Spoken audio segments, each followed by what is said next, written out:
یقیناً ایک قداور شخصیت تھے حماس کے سیاسی ونگ کے سربراہ اسماعیل ہنیہ، جو کہ اب ہم میں نہیں رہے. کیسے دیکھتے ہیں آپ اس صورتحال کو؟ بسم اللہ الرحمن الرحیم. پہلی بات تو یہ ہے کہ اس واقعے جتنی مذمت کی جائے کم ہے، اور یہ ایک بدترین افسانہ ہے انسانی تاریخ کا. لیکن میں آپ کو بتاؤں کہ میں کئی بار اسماعیل ہنیہ سے ملا ہوں. وہ ہر وقت شہادت کے لیے تیار رہتے تھے، اور اس نے خود بتایا ہے کہ اس نے ماضی میں بھی کتنے ایسے واقعات کا سامنا کیا جن میں ان کو یقین تھا کہ اس میں ان کی شہادت ہوگی. آپ وہ ہمارے درمیان نہیں رہے، لیکن دنیا کو معلوم ہونا چاہیے کہ اسماعیل ہنیہ نے بہت سارے ہانیہ تیار کیے ہیں جو ان کے راستے پر چلیں گے. ان کی شہادت سے اس تحریک کو اور تقویت ملے گی، اور فلسطین کی آزادی کا منزل اب قریب ہوا چاہتا ہے. ہم امت مسلمہ اور خاص کر مسلمان حکمرانوں سے مطالبہ کرتے ہیں کہ وقت آیا ہے کہ آگے بڑھ کر حماس کی حمایت کا اعلان کریں، اور اس واقعہ میں جو بھی ملوث ہے ان کے خلاف پوری امت مسلمہ اور مسلمان حکمران اپنی طرف سے بھرپور کارروائی کرے. یقینی طور پر فلسطینی کسی قوم قبیلے کا نہیں، پوری امت کی لڑائی لڑ رہے ہیں. ان کی عزت امت کی عزت ہے، ان کی شکست اللہ نہ کرے وہ پوری امت کی شکست ہے.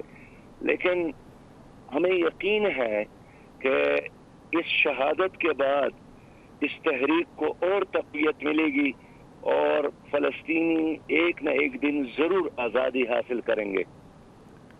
اچھا سراج الحق صاحب، آپ کی تو کئی ملاقاتیں ہو چکی ہیں اسماعیل ہنیہ سے فلسطین کی آزادی کو لے کر. فلسطین کی آزادی کے لیے جو مہم وہ شروع کیے ہوئے تھے، کیا جذبات تھے ان کے؟ کیونکہ ہم نے دیکھا کہ اپنے خاندان کے درجنوں افراد ان کے غزہ میں اس سے پہلے بھی شہید ہو چکے ہیں.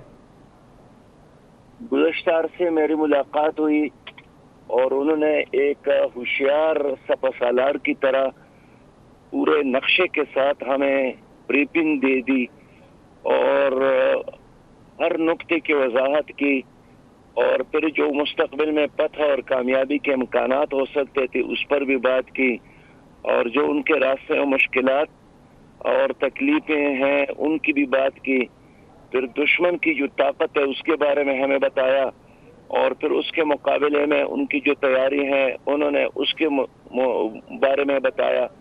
اور اس نے اس میٹنگ میں ہمیں بتایا کہ جتنے بھی ان کے تیار شدہ مجاہدین ہیں، گوریلا ہے، اس میں سے صرف 5000 جو فائٹر ہے وہ شہید ہو گئے ہیں. باقی اس پوری لڑائی میں اب تک انہوں نے عام آبادی کو نشانہ بنایا ہے. بہرحال وہاں کی مائیں اور وہاں کے بہنیں ذہنی طور پر اس کے لیے تیار ہوتے ہیں کہ جو بچے پیدا ہوتے ہیں وہ شہادت کے لیے تیار کرتے ہیں، اور مائیں اپنے دودھ میں شہادت کی طلب اور شہادت کا جذبہ اپنے بچوں کو دیتی ہیں. اس لیے شہادتوں سے قافلہ رکتا نہیں ہے. ہمیں یاد ہے کہ کس طرح ظالمانہ طریقے سے حماس کا جو پہلے لیڈر تھے شیخ یاسین کو شہید کیا گیا، اور یہی خیال تھا کہ ان کی شہادت سے یہ ساری تحریک ختم ہو جائے گی. اس کے بعد ان کا دوسرا جو قائم مقام تھا اس کو بھی شہید کیا گیا. اور خود اسماعیل ہنیہ نے مجھے بتایا کہ 31 ایسے رشتہ دار ہیں جو بہت زیادہ قریبی رشتہ دار ہیں، وہ گزشتہ عرصے میں شہید ہو گئے. لیکن اس نے کہا کہ میں اس لیے اس پہ نہیں رویا کہ میرا تعلق صرف اب ایک خاندان سے نہیں ہے. فلسطین کا ہر بچہ میرا بچہ ہے، اور ہر ماں میری ماں ہے، اور ہر باپ میرا باپ ہے. اچھا سراج الحق صاحب، یقیناً وہ ایک حماس کے لیے قداور شخصیت تھے. اب چونکہ وہ ہم میں نہیں رہے تو حماس کیا ان کی قیادت کو مس کرے گا؟ کتنا فرق پڑے گا حماس کی مہم پر؟ ویسے میں بہت یکسوئی کے ساتھ آپ کو بتا رہا ہوں کہ ہماری جو میٹنگ ہوئی تھی اس میں ان کی ساری قیادت ایسی ہی تھی کہ اگر یہ شہید ہو گیا تو یہ پلان موجود ہے، اگر یہ شہید ہو گئے تو پلان موجود ہے. اور اسی طرح انہوں نے اپنی حیات میں، اپنی زندگی میں اپنے بعد کی قیادت کا انہوں نے ایک چناؤ کیا تھا، اور اس کی جو قیادت اس وقت موجود ہے، ایک سے ایک بڑھ کر وہ اسی راستے پر چلنے والے اور باصلاحیت لوگ ہیں۔ اچھا سراج الحق صاحب، چونکہ ایرانی صدر کی تقریب حلف برداری میں شرکت کے لیے وہ گئے ہوئے تھے، ایران کے لیے کتنا بڑا چیلنج ہوگا کہ ان کی سرزمین پر اس طرح کا واقعہ سامنے آیا ہے؟ کیا آپ سمجھتے ہیں جو تحقیقات ایران کرے گا وہ دنیا کے سامنے لائی جائیں گی؟ یقینی طور پر ایرانی جو ہے ایک زندہ قوم ہے، اور کئی بار ان کے ساتھ ایسے سانحات کا سامنا ہوا ہے کہ ان کے پوری پارلیمنٹ کو دشمن نے اڑایا تھا، اس میں ان کے وزیر اعظم بھی شہید ہو گئے تھے، اور 90 سے زیادہ ان کے ممبران قومی اسمبلی بھی شہید ہو گئے تھے، ان کے قبرستان اکٹھے، ان کے قبرستان میں وہ سارے دفن ہے ادھر، اور اس کے بعد گزشتہ دنوں ان کے صدر شہید ہو گئے تھے، لیکن کیسے انہوں نے صبر، تحمل اور استقلال کے ساتھ فوری طور پر نئے الیکشن کا انعقاد کیا، اور دنیا کو یہی پیغام دیا کہ کسی ایک فرد کی موت کی وجہ سے وہ ختم نہیں ہو سکتے ہیں، ان کو شکست نہیں دی جا سکتی۔ لیکن حماس کے لیڈر کی ان کی سرزمین پر یہ شہادت ان کے لیے بہت بڑا چیلنج ہے، اور یہ ایک لحاظ سے ان کی غیرت کو، ان کی حمیت کو دشمن نے چیلنج کیا ہے۔ میرا ایمان اور یقین ہے کہ ایران کی حکومت اس کا بدلہ لیں گے، اور جلد بدلہ لیں گے، یہ ان کا فرض بھی ہے اور ان سے توقع بھی ہے۔ اچھا، آپ سمجھتے ہیں پچھلے دنوں چائنا میں ملاقات ہوئی تھی جس میں فلسطین کے اندر جو گروپس تھے وہ اکٹھے ہوئے تھے، تو یہ ان کی مہم کے لیے ان کو مزید تقویت دے گی جس طرح چھوٹے چھوٹے گروپس اکٹھے ہو کے اسرائیل کے خلاف لڑنے جا رہے ہیں؟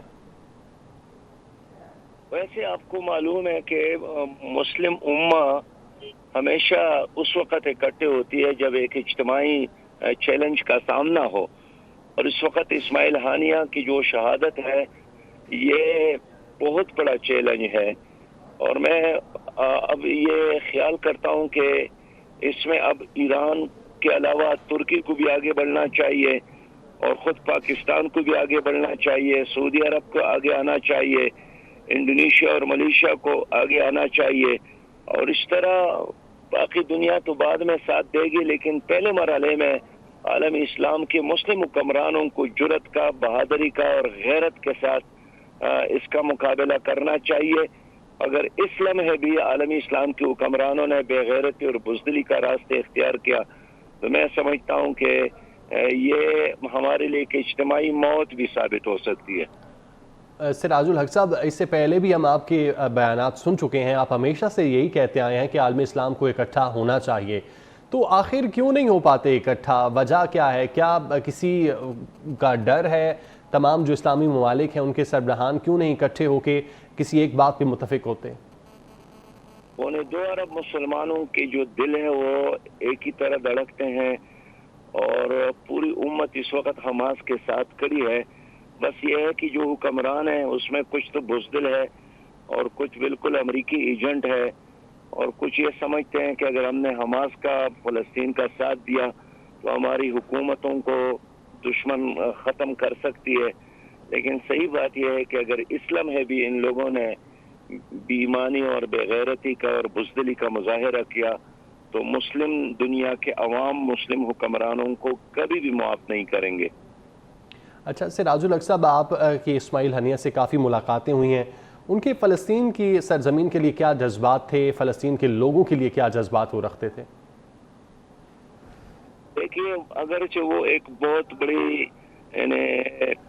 جنگی اور گوریلا اور مجاہد تنظیم کو لیڈ کرتے تھے، لیکن اپنے رکھ رکھاؤ اور بیہیویئر میں وہ بہت زیادہ ہنسمکھ آدمی تھے، صبر کے ساتھ بات سنتے تھے، کسی چیز پر وہ مشتعل نہیں ہوتے تھے، ان کے چہرے پر، ان کے الفاظ سے کبھی بھی یہ تاثر نہیں ملتا تھا کہ وہ کبھی ٹینشن میں ہے اور خطرات کا ان کو ہر وقت ان کی پیچھے ہیں۔ وہ بہت سمندر کی طرح ایک باوقار شخصیت تھی، لیکن فلسطین کی آزادی کے ساتھ اس کا کمٹمنٹ بھی تھا، اور ان کو 100% یقین بھی تھا ان کی آزادی کا، اس لیے کہا کرتے تھے ہمیں کہ بہت جلد مجھے اس بار کہا کہ سراج بھائی ہم اور آپ مل کر مسجد اقصی میں نماز شکرانہ ادا کریں گے اور آپ ہمارا ادھر مہمان ہوں گے. اسی دن کے انتظار میں اس نے صبح کو شام کی اور شام کو صبح. ٹھیک ہے سراج الحق صاحب، بہت شکریہ آپ کے وقت کے لیے.